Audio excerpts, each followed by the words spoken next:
Naimbang na ang Sapa Montañosa, and welcome to the show where we talk about relevant matters surrounding our Ili ay Calalaitan Mountain Province. This is the show where we get to listen, learn, and be informed of not only the government agencies, programs, projects, and activities, but understand insights from our private sectors as well. Kaya wag na natin pahabain pa, kakailyan, tawag mo. We can go to a different world.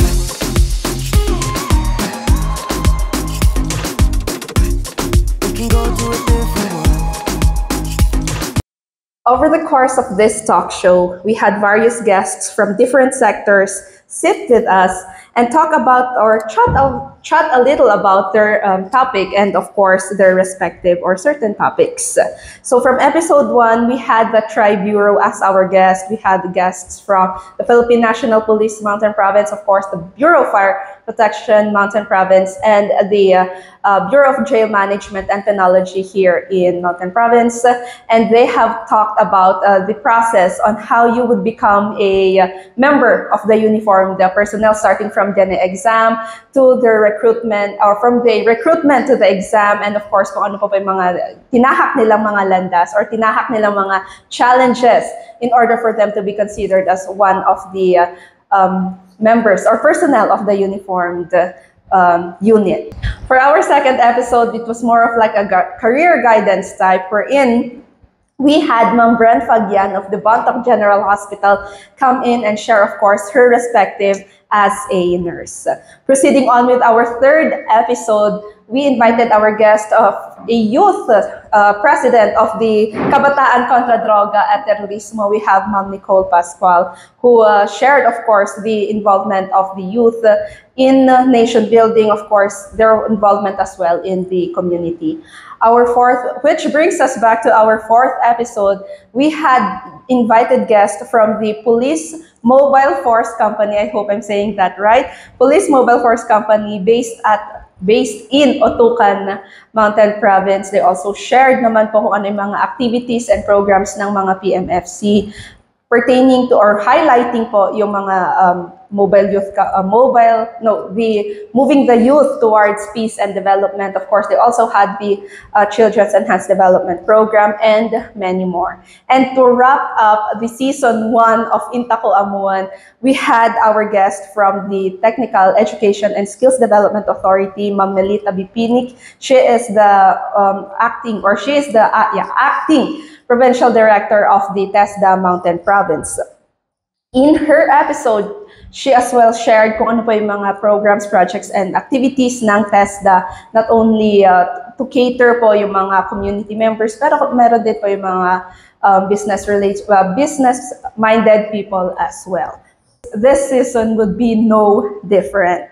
So sa ngalan po ng aming secretary, we have Secretary Cesar Chavez, ang aming bagong Director General, we have Ma'am Catherine De Castro, and of course our regional head naman si Ma'am Helen Tibaldo. My name is Valerie Taguba and I will be your host for today's episode. And it's no secret that the Philippine National Police has involved the youth in their programs, projects, and activities, as reiterated nga po by Ma'am Nicole Pascual, the KK.Dot President, or KK.Dot Mountain Province President, in the previous episode that she is featured in. Okay. To know more about the youth involvement in PNP's activities, we have invited one of the supervisors, I believe, one of the supervisors of the KK.Dot Mountain Province to speak more on this. So, ladies and gentlemen, without further much ado, let us welcome, I hope I got your rank right, sir, Police Staff Sergeant. Master. Police... Master Sergeant. Oh, sorry. Police Master Sergeant Sir Jeremiah Person, or better known and also known as Kuya Maya. Woo! Hello po sa aming mga tagus-baybay sa PIA Mountain Province. I am Police Master Sergeant Jeremiah Person of Bauco Municipal Police Station. Ayan. So good morning, sir, and welcome po sa ating first episode ng season 2 of Intako Amuan. Hello, ma'am. So like I have mentioned nga po kanina, is nag-stop po actually yung Intako Amuan, or nag-pause siya for a break to give more time para maisip namin kung ano nga ba yung pwede pa natin i-feature ng mga feature pa natin na here in our Intako Amuan ito po kasi ang Inta Ko Amon, it is a brainchild po ng PIA Mountain Province. It is the PIA Mountain Province talk show. So inisip namin, ano ba pa pwede nating i-topic ngayon or ano pa pwede nating pauusapan. Inyati agbalin tayo nga apan, inyati mayakpay nga apan tayo amuan. And we came up with the idea, or we came up with, since the PNP, lahat ng municipalities, Yes. they have their respective municipal police station. And na-mention din nga po ni Ma'am Nicole na meron din na mga KK in every municipality. Yes, Home. Ayun. So, naisip namin na ano ba nga ba talaga, or how did it start yung partnership ng PNP with the youth? Because usually, pag PNP, you don't usually think of the youth agad eh. More of siguro yung mga elders, Yes. yung mga people who are, but not youth eh. Kasi may mga preconceived notion na pag youth is mga pasakit lang sila or not so much active, ganon. So can you share to us, sir, kung how did it all start ba? Yung how did it start of course, ang ano lang po, basing lang po din sa Mountain Province sphere siguro, or if you have data po, or if you have knowledge kung paano nag-start yung PNP and the KK you could also share po. Okay, ma'am. So actually, nag-start yung noon pa, talagang na-involve na yung youth pero hindi masyadong natutukan. Pero yung dumating yung kasama namin from 54th IB, na-introduce yung Youth Leadership Summit. Doon nag-start yung program na Youth Leadership Summit training, and then after that training, they will be organized as members of the Mountain Province Youth Organization. Yun una pa yun ang unang namomobilize naming organization before yung KK yung Mountain Province Youth Organization. So lahat ng graduates ng Youth Leadership Summit is that they are encouraged to join the organization of Mountain Province Youth Organization. And after that, mga 2015-16. Yung KK kasi nagsimula lang nung 2019. Nagsimula dun sa Pro 12. With Senator Manny Pacquiao as speaker, then followed by 2018 din, Pro 11, dun sa Region 11 with Senator Bongo as speaker. And then na-institutionalize lang yung KK noong 2019, February 11. Then dito sa Mountain Province, na-launch lang yung KK noong March 29, 2019. Doon nagsimula yung organization ng KK dito sa Mountain Province. And then, na-launch ng 2019 pero nag-boom lang. Nagbunga talaga at maraming naging active noong 2020. 2019 yung launching pero siguro hindi natutukan yung mga bata is that nung dumating lang yung kasama ko si Police Staff Sergeant Caleb Philo. Yes. Nagsimula nung December 2020 actually, yung Indignation Rally. Doon nagsimula. From Indignation Rally noong December, and then hanggang ngayon is doon talaga nagsimula 2019, nag-boom lang nung 2019 yung organization ng KKDAT with yung assistance and of course no assistance ni Sergeant Philog. And then hanggang ngayon, yun na, ni-register na namin yung KKDAT per munisipyo, per municipality. Kaya we registered that under National Youth Commission. Nagsimula dito sa Bontoc. Yung first na tinutukan namin talaga is Bontoc, and then other municipality. We registered at KK per municipality under National Youth Commission para naman talagang may license sila, and of course at least may guidance din sila sa NYC. Oo. So doon po, so from 2020, doon siya talaga nag-boom yung business. Yes, ma'am. 2020, that's 21, 22, 23, and then it's 2024. Yes, ma'am. So that's 4 years. 4 years na. 4 years na siya. And yes, then sa 4 years na po na yon, kumusta po? Still active naman po yung ating mga KKDAT? Marami din naman palang active. Kasi yung iba is nag-focus na talaga sila sa pag-aral kasi sabi namin sa kanila, priority pa rin yung pag-aral ninyo. Itong organization is secondary lang. Or third is hindi naman priority, pero pag may time kayo, mag-join pa rin kayo sa mga activities ninyo. Pero priority pa rin yung pag-aral nyo para hindi mapabayaan yung pag-aaral. Yung advice namin sa kanila, school muna before itong organization ninyo. Yan. School muna bago mag-jowa. Yeah, yun. Yun yung sinasabi namin. As much as possible, walang mga BFGF, Oo. school muna. Yes. Kasi bad image na kapag may nangyari tapos member ka dyan, wala na. Yes. Kaya tulad sa akin, school muna. Hindi talaga ako pinapayagan ng ano. Yan talaga sinasabi nila, ma'am, na sinasabi nilang sana all talaga. Okay. So, yung pandemic era yun yung 2020. Yes, ma'am. How were you able to parang na-sustain yun? Kasi mostly, if not all, na may mga affected ng COVID or nung pandemic era is nagsara ng mga business, mayroon pang even, although nag-start yung mga business ng others like home, mga home businesses nila, pero mostly, if not all nga po, is may nag-end na mga siguro not only business pero yung school din nag-end doon, Yes, or parang na-transition to another format. How were you able to sustain that considering na rin nga po pandemic era siya? Nung pandemic is we just fina-follow up namin yung mga bata through Zoom. Ginamit yung Zoom platform ang ginagamit, tapos through Messenger. Ayun. Hanggang noon lang muna yung ginawa namin as follow-up sa mga bata. Yung pandemic talaga. Ayun. Pero continuous din naman po yung mga activities. Yes, ma'am. Doon sa Zoom namin is sinasabi na sa kanila is just initiate activities pa rin dyan sa mga barangay ninyo. Ayun. But be sure, kung hindi naman talaga safe is dyan muna kayo sa bahay nyo. Ayun. So that's nice naman po. Na meron pa rin yung guidance ninyo Yes, na ma'am. if possible and if can, pero if it's too risky, then wag na tayong gagawa Yes, ng mga activities. So with that being said, sir, do we have any mga data siguro kung ilan ba yung mga active members natin? Kasi I believe all municipalities active po yung mga KK.dot nila. Oh, yes, ma'am. Active naman. Pero yung iba is naglaylo ata.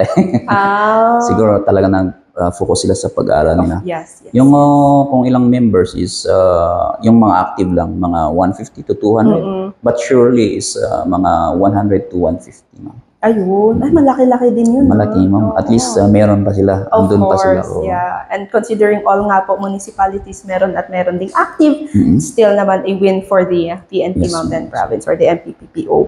So, i-relate ko na lang din, sir, since we are talking naman of mga activities or pag mga kinakandak nilang mga activities, ano naman po siguro yung parang activities naman po ng PNP that have helped or yung kung saan na seek yung tulong ng mga ating youth members? Actually, number one is that tuwing every December and March, sila talagang malaking katulungan regarding dun sa conduct ng indignation rally kasi sila nang i-initiate nun. Ay, wow! Oo, kasi nung sinimulan ang kasama ko si Sergeant Caleb, every December, nasundan nung March. And then marami silang activities na like yung indignation rally, peace covenant signing, yung mga ganon. Ano pa? Marami pa. Pero nagsimula talaga doon sa indignation rally. Nung kasi is, pag wala yung mga youth na kasamahan namin is mahirap nung tawag doon, right term, mag-seek ng support ng mga kabataan talaga at other stakeholders. Nung dumating yung KK.dot talaga is at least andyan na sila na nag-i-initiate ng ganong activity. Maliban doon is marami yung mga feeding program, outreach program ng PNP, ayun. sumasali sila. Like nakita nyo naman yung mga activities ng Natunin, yung sa Sabangan. Yes. At Parasilis din. Sila nagkakanap talaga ng maraming outreach activities with the help of course, the PNP. Ayun. So, not only nga yun. Pero, I want to highlight nga po, sir, yung sila yung nag-initiate doon sa indignation na rally. And I believe madami rin din silang mga activities na sila rin na yung mga nag-initiate. Oo. Yung mga ibang activities na sila nag-initiate is that yung indignation rally. Sila lang nagkakausap ng mga per chapters ng KK.dot per municipality. And ano pa, sila mismo yung nag-initiate. Pati nga yung ibang dun sa Paracelsus, yung mga kikidat din yung nag-initiate ng mga outreach. Puntahan natin yung barangay na yun. Tapos itap nila yung station Oo. para sa transport, of course, security din nila. Ayun. So, of course, with that naman, considering nga po na yung mga KKDAT natin is mga basically students pa Yes, sila, no? And hindi naman lahat ng mga activities, it does not come for free. Yeah, yeah. Kaya may mga kailangang pera, basically, kailangan may mga Yes, ma'am. pera na ilalabas dyan. Paano po yun? Like, how do the KKDAT members do about yung mga ganun po na mga activities? Sila mismo yung gumagawa ng fundraising nila. Ayo. Oo. Ay, grabe. Fundraising nila, and of course, kung yung may kapulisan din, pag mayroong konting na sila, binibigyan din yung mga bata para gamitin nila sa mga activities nila. But yung nag-initiate sila ng fundraising para may funds sila. Oo. Yes, ma'am. Yung isang gusto ko rin pong i-highlight dito is nag-conduct ng, I think, Walk for a Cause, ang Yes. KKDAT Sabangan, for the dialysis patient or Yes, may ma'am. Yes, ma'am. for patient. Latest lang. Oh, September ba yun? Yeah, it's within this semester. Yes, ma'am. So, siguro tanong ko, sir, if you know, ano po kaya yung mga thinking ng mga kabataan natin, yung mga members natin of the KKDAT Sabangan na let's do this not for us, not for our group, not for the PNP, pero let's do this for someone else. Okay. Kasi nung nandun pa ako sa Sabangan na MPS, laging kong sinasabi sa mga bata na i-sheet kayo ng activity pag free kayo, pag may time kayo. Nung yun laging sinasabi ko, nung nandun pa ako, nung umalis na ako, doon ako sa bawo ko is, yung nga, na-amaze ako sa activities ng Sabangan kasi nag-initiate sila ng activity na ganun. Ang sabi kasali ako sa group chat kasi nila. Ano kayang magandang gawin natin para makatulong sa community? Ay, wow. Yun. Hindi lang sa PNP actually, pero focus din sila sa community. Kaya nag-initiate sila ng Walk for a Cause para makatulong sa mga nangangailangan. Kaya initiate nila yung activity na yun. Yun, gumawa sila ng ticket at pinadala sa mga different offices. Yun, nagkaroon sila ng fund at yun ang binigay sa mga beneficiaries natin. Yeah. So kudos po sa lahat ng mga members ng KKDAT Sabangan for coming up with such an amazing activity. And I hope din po na sa mga susunod po na mga activities, not only ng KKDAT Sabangan, but the whole KKDAT Mountain Provinces, full support pa rin po tayong lahat. So as siguro sabihin natin, the big brother, the kuya ng KKDAT, not only mga hindi lang nga po sa Sabangan kung saan po kayo galing and Bauco now that you are part of the Bauco MPS, but the whole entire KKDAT Mountain Province. And again, yung mga people then who are attending or were mga bata natin or mga high school students na nag-a-attend ng MYPD is you are the, kumbaga ba, kuya, as in like the kuya of the kuyas. In terms po sa mga activities ng KKDAT, do we have, or if you could share to us po yung mga problems na meron po ba tayong na-encounter na mga problems, siguro mga pag-conduct po ng mga activities or baka may mga other pa po ba na mga problems tayong pwede nating ma-share? Sa mga kabataan na encounter ko sa kanila is that siguro isang pinaka basic is yung different yung pag-uugali nila, attitude, syempre. Kaya niisip namin kung anong gagawin namin para hindi, pag sinasabihan namin sila is hindi masyado masaktan, para hindi direkta. Kasi yung pag-uugali talaga, yung attitude talaga number one na kasi syempre iba-iba yung kinalakihan ng mga bata. Pero lagi namin sinasabi sa kanila yung disiplina. Yung maliban nun sa pag-aaral lang, focus is yung mga pag-disiplina nila, yung attitude. Kailangan natin yan na dapat tingnan natin para naman na you are member of the KK, that you show them that you are a role model to the other youths. Yes. Yun ang number one sinasabi namin sa kanila. And of course, sinasabi namin na pag hindi kailangan, iwasan muna natin yung mga bisyo, yung ganun. Para talagang kayo ang sasabihin natin, you are the hope of the fatherland talaga. Ayun. Paano tayo maging hope of the fatherland, maging pag-asa ng bayan kung gumagawa tayo ng ganitong bagay na nakakasira sa imahe ng mga kabataan. Very good. A very good point nga po dyan, sir. So gusto kong i-anchor yung next question ko doon po sa na-mention nyo kanina, or what we were just what we are just talking about. Kasi sa episode po ni Ma'am Nicole is na-mention niya doon na kayo ni Kuya Caleb is, you are like, again, kayo yung parang supervisor, if I'm not... Advisor. Advisor, there you go, that's the word. Kayo yung mga advisor nila. And na-mention niya din na yung pamamaraan nyo on how to advise them is parang okay naman. Yun naman yung mabait naman daw po kayo. Yun yung sabi niya. Pero I want to dive deeper po doon. So I want to see, or kung pwede lang po na ma-share ninyo, kung paano nyo po ba gina-guide, or paano, what kind of advices and what kind of mga, siguro like how are you going to navigate them to, parang, paano nyo ba sila tinutulungan basically? Sa amin, actually hindi lang kami ni Sergeant Caleb yung advisor nila. In different municipality, in different MPs, municipal police station, they have their own advisors. Kami lang yung nag-guide, pero ako, si Sergeant Caleb at si Sergeant Jameson Paquito ng Paraceles din. Siya yung advisor nila. Yung ginagawa namin is that, mayroon silang CBL actually.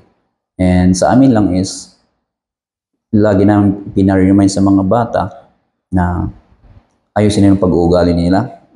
Yun ang isa. Tapos yung focus muna sa pag-aaral. Lahat ng activities nyo sa pag-aaral muna, yung mga attitude ninyo, para naman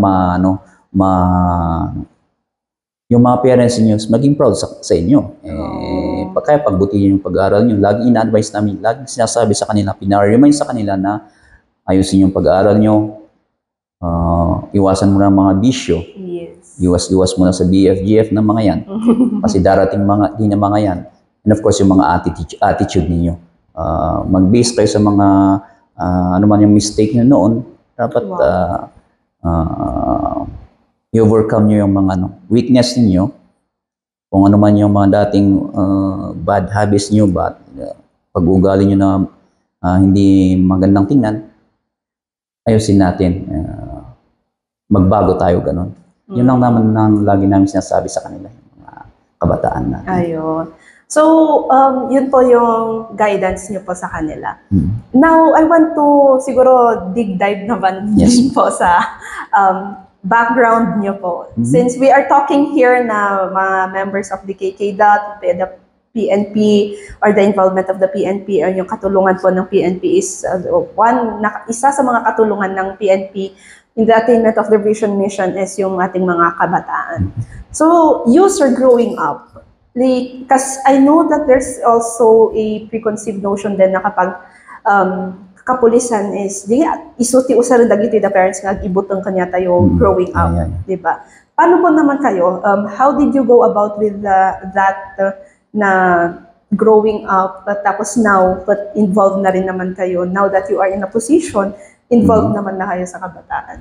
Actually, nung college pa po, from 2007 to 2010, dyan ako sa MPSU. MPSU ngayon, MPSPC ako. Graduate po kayo. Yes. Wow. Dyan ako graduate noong 2010. And hindi ko naman talaga alam kung yung dati talagang in-applyan ko is BGMP before ako nag-PNP. But, Sir Sibley, yeah. Yung binigay sa akin ng Diyos is that PNP. Kaya 2011 ako nagsimula. 2011 and then nag-start lang yung career ko. Actually, mahihain ako eh. Dati talaga, noon pa, mahihain talaga ako. Pero nang nagpulis ako and then nag-start yung engagement ko sa mga community noong 2014. When I started to join itong Youth Leadership Summit that is being conducted by the Philippine Army. Yeah, specifically yung 54th Infantry Battalion. Doon ako nagsimula. Doon ako nag-grow yung public speaking, ganon. And then 2014, and then 15, and then in-observe ko yung ginagawa ng mga kasama natin from Philippine Army. How they conduct itong Youth Leadership Summit. And napakaganda. Yung sa kanila is yung winning the hearts and minds of the people yun din ang naano ko sa akin. O ano, paano natin mawin yung community? Paano, yun ang pumunta na sa isip ko. Paano natin mawin yung community para po suportahan yung kapulisan. Kaya doon talaga ako nag-focus doon sa police-community relations. Ayun. Involvement sa pagkita natin sa mga community na ganito yung police. Hindi naman na lahat. Kung meron mang ano is konti lang. Yes. Dito sa Cordillera is ano naman talaga, disiplinado naman talaga. And of course, kung meron mang ano is mangilan-ngilan lang. And doon nag-start yung ano ko, yung involvement ko sa community. Doon ako nag-grow sa activity na yun. Youth Leadership Summit, from facilitator ako noon dati-dati. And then naging, nag-observe ako, nag-aral talaga ako ng host. Hanggang inadapt ko yung program nila na Youth Leadership Summit. And we have this CMC ng PROCOR 01-2015 na moving towards peace and development. Oh. Tapos nakita ko, same yun, no? Parang galing din yun sa, ano, sa programa ng Philippine Army. Kaya kung ano man yung program of instruction ng Youth Leadership Summit, is yun na rin ang yung inadapt ng MYPD na yun. Ayun. And then, pinasok lang namin yung mga ibang topics para naman ano, may pagkakaiba. Pero same din naman Youth Leadership Summit for the Philippine Army and MYPD for the PNP. Dito lang sa ano, Mountain Province lang talaga tuloy-tuloy yung MYPD na yun. And then 2019, doon talaga nakarami ng activities ng PNP, Mountain Province PPO ng MYPD. And then MYPD nun, makarami kaming mga nakandak na activities together with, in partnership with the different stakeholders. Of course, the Philippine Army din, BGMP and Bureau of Fire, and the LGU, the SK. Nakarami kami doon ng activities. Tapos dumating yung KKDAT na project ng national. Kaya yun, yung meron kayong sa inasabing arose, organize, mobilize. Yun ang ginagamit ng kabila, yun din ginagamit namin. Arose them. We conduct this activity, Youth Leadership Summit or MYPD, and then we organize them as members of the KKDAT. And then ngayon, namobilize na sila na mismo yung gumagawa ng activities. Same din sa Youth Leadership Summit, lahat ng graduate doon is they are organized to, and they are encouraged to join the Mountain Province Youth Organization. So, yun na. Registered din naman sa National Youth Commission yung MPYO na yun. And same with the KK.10. And doon talaga nag-start yung passion ko to teach and educate the youths with that activity. MYPD. And then nag-focus na ako ngayon doon sa regarding sa topic na about family. Doon ako nag-focus talaga. So, more on family kasi naniniwala ko na lahat ng bagay talaga is nagsisimula sa family. And maraming kabataan ang nawawala sa landas or nagre-rebelde sa kanilang family because siguro hindi nila nararamdaman ang pagmamahal ng mga parents nila. Kaya yun ang sinasabi nila na family, o huwag niyong kalimutan yung sacrifice and love of your family. Because of, yung sabi natin is family is not just an important thing but it is everything. Yun ang talaga yung nagsimula ng sa pagtuturo, pag-educate ng mga youths. And hanggang ngayon is that I love to teach siguro, ang tawag doon, yung mga kabataan from different municipalities dito sa Mountain Province. I love to teach them. Libre yun. True. Because we are here to serve naman. And yun nga sabi ko is para yung mga kabataan natin is huwag malulong sa drugs o maiwasan nila. And by just merely obeying the curfew hour in this town, or like Bontoc, we have the curfew hour. Masaya kami kapag yung mga bata is pag alas 10 umuwi na sila, or kung umuwi naman sila sa bahay nila, huwag nang lalabas. By just merely obeying with the traffic rules, ordinances ng isang munisipyo, masaya na kami. Masaya kaming nakikita yung mga bata na graduates ng ganitong program, the YLS or MYPD, na nakatapos na ng pag-aaral. Yun lang. Yun lang gusto namin. Makatapos lang ang pag-aaral, mahalin nila ang pamilya nila. Yun lang. So yun, doon ako talaga nagsimula hanggang ngayon is I love teaching the youths. And ngayon is sinisimulan ko naman nag-involve na sa mga parents din ngayon. Para naman na ipakita sa mga parents na wag lang puro-puro busy, wag lang puro-puro trabaho. Bigyan din time yung mga anak ninyo, yung family sa bonding ninyo. Yes. You know. So with that, Nako. That is my favorite entrance. so kung hindi, if you know, you know. That is Sweet Child of Mine po ng Guns N' Roses. Check niyo lang po yung page po ni Sir Maya Person. Malalaman niyo po kung ano po yung relevance po ng kantang yun kay Sir Maya. Yun kasi yung entrance ko every time I conduct lecture. Entrance. Para naman, makarelate yung mga bata dyan. Siguro mas lalo na kapag Korean song yung... In fairness, dun pag yun yung maganda siguro sa like, I think it's very strategic yung ginawa mo na ganun. Kasi every time na pinapakinggan ko yun, iniisip ko na si Sir Maya. Ayun, so yun po, Sweet Child of Mine. Anyway, going back. So sir, that's how you got your start nga po dun sa your involvement with the youth. Growing up, sir, you're not part of any youth organization? Hindi talaga kasi mahiyain talaga ako. Mahiyain talaga. Wala. Nung high school ako, wala. College ako, wala akong pakialam sa mga ganun. Ngayon lang talaga, nung nag-police ako, and ngayon na I am involved sa mga conduct ng activities sa mga community. Ayun. So, yun sir, now po, my question now is, gaano po ba ka-importante na meron yung partnership ng PNP and towards the youth? How important is that? Actually, napakahalaga yung involvement ng youth.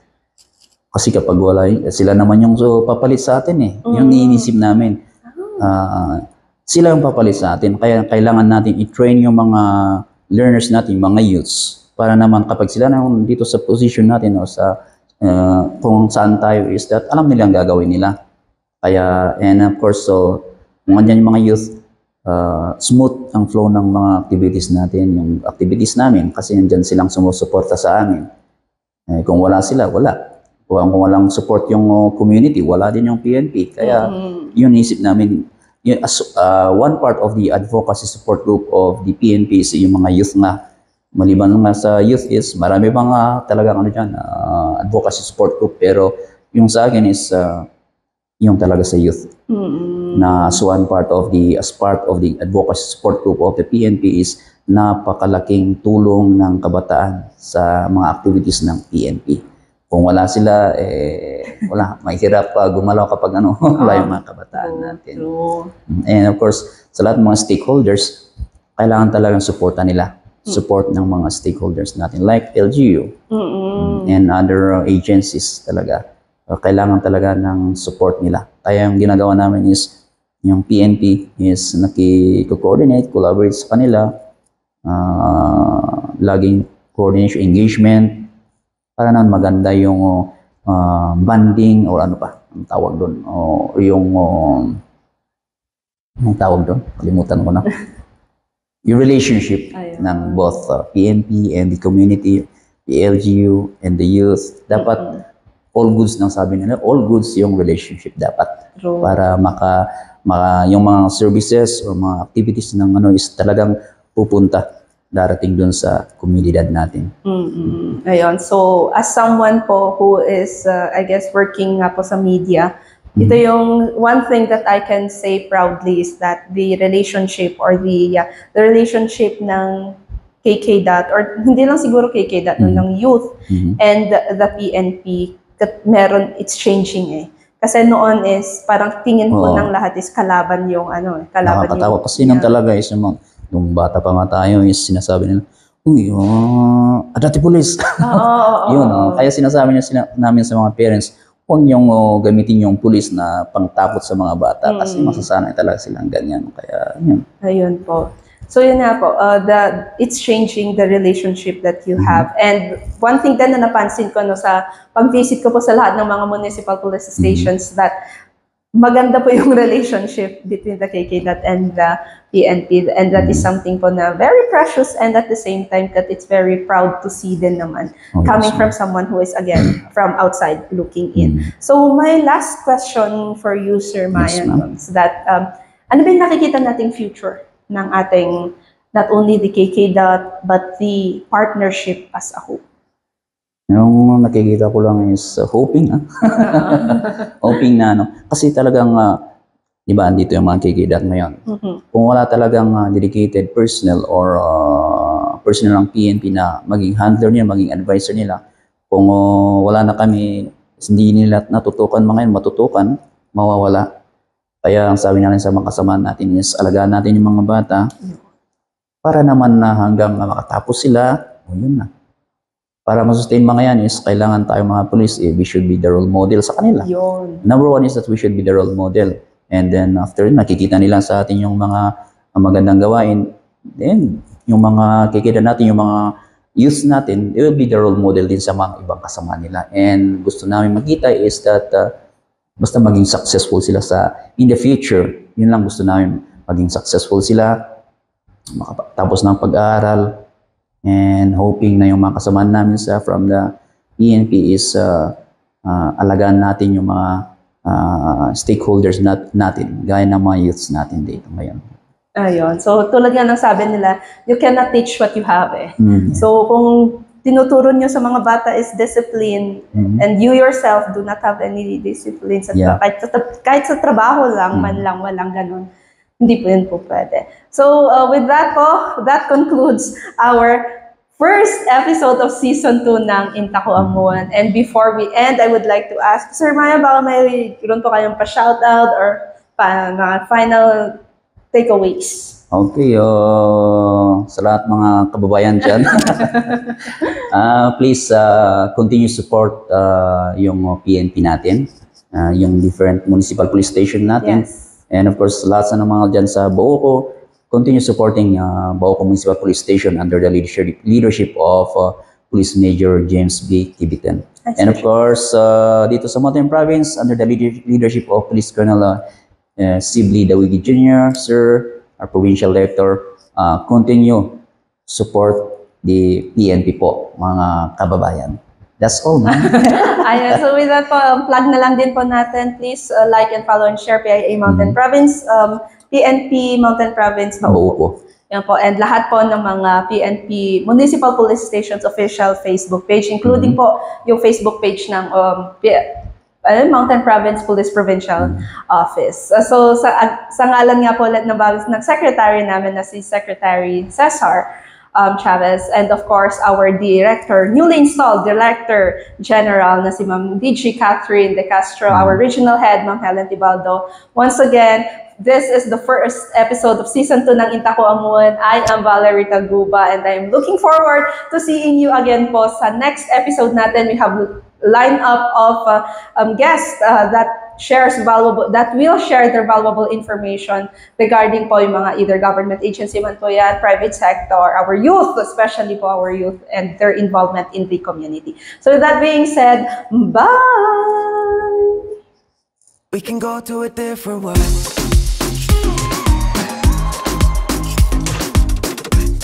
We can go to a different world.